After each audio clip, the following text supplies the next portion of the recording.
முதலமைச்சர் மு க ஸ்டாலின் ராமநாதபுரத்திற்கு பயணம்.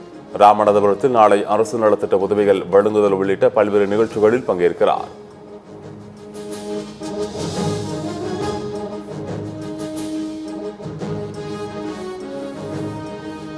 மல்லிகார்ஜுன கார்கே விரைவில் குணமடைய வேண்டுகிறேன். சமூக வலைதளத்தில் முதலமைச்சர் மு க ஸ்டாலின் பதிவு.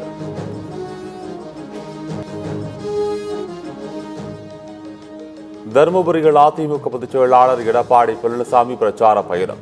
கரூர் பெருந்துயரத்திற்கு 2 நிமிட மௌன அஞ்சலி. கரூர் நகரில் தவேக நடத்திய பொதுக்கூட்டத்தில் பெண்கள், குழந்தைகள் உட்பட 41 பேர் உயிரிழந்துள்ளனர். உயிரிழந்தவர்களின் ஆன்மா சாந்தி அடைய அனைவரும் 2 நிமிடம் மௌன அஞ்சலி செலுத்துமாறு அன்போடு கேட்டுக்கொள்கிறேன்.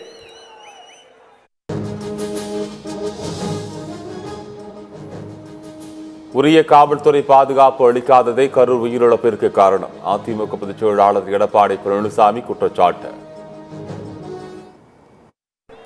இன்றைய ஆட்சியாளர்கள் உரிய முறையிலே பாதுகாப்பு வழங்கப்பட்டிருந்தால் 41 உயிர்கள் இன்றைக்கு காக்கப்பட்டிருக்கலாம்.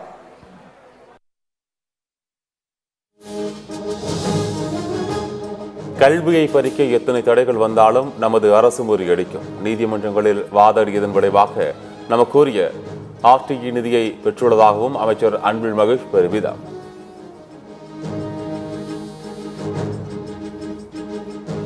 சென்னை ரயில்வே கோட்டத்தில் டிக்கெட் இன்றி பயணித்தவரிடம் 1 மாதத்தில் மட்டும் 6.25 கோடி அபராதம் வசூல். தெற்கு ரயில்வே தகவல்.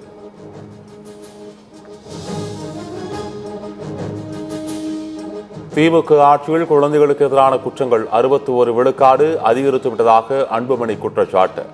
வாழ தகுதியற்ற மாநிலமாகியதுதான் சாதனையா என்றும் தமிழ்நாடு அரசுக்கு கேள்வி.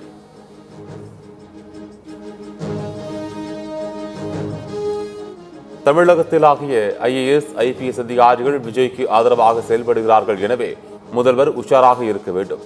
திருச்சியில் தமிழக வாழ்வுரிமை கட்சித் தலைவர் வேல்முருகன் பேட்டி.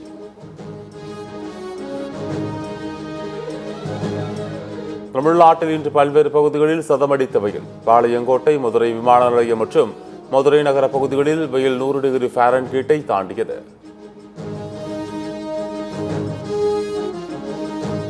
திண்டுக்கல், ஈரோடு, மதுரை, நாமக்கல் உள்ளிட்ட 8 மாவட்டங்களில் மழைக்கு வாய்ப்பு. வானிலை ஆய்வு மையம் தகவல்.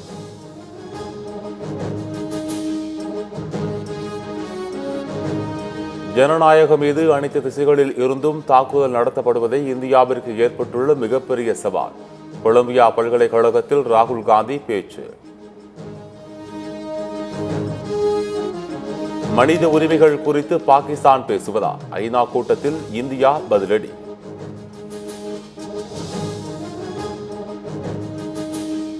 AI மூலம் ஆபாசமாக வீடியோக்கள் உருவாக்கி வெளியிடப்பட்டது தொடர்பாக ஐஸ்வர்யா ராய் மற்றும் அபிஷேக் பச்சன் தம்பதி வழக்கு. யூடியூப் மற்றும் கூகுள் நிறுவனங்களிடம் 4 கோடி ரூபாய் இழப்பீடு கேட்டு டெல்லி உயர்நீதிமன்றத்தில் வழக்கு தொடர்ந்தனர்.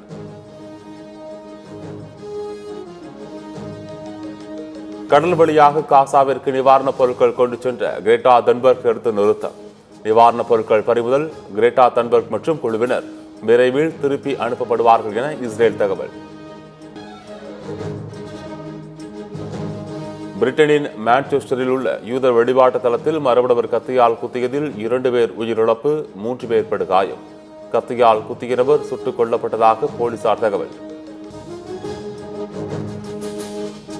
4 வாரங்களில் சீன அதிபரை நேரில் சந்தித்து பேசுவேன். அமெரிக்க அதிபர் டிரம்ப் அறிவிப்பு.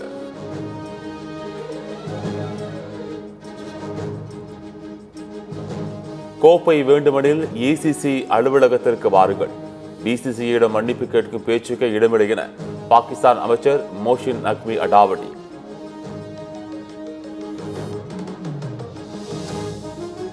வங்கதேசத்திற்கு எதிரான முதல் T20 போட்டி. ஆப்கானிஸ்தான் அணி நிதான ஆட்டம்.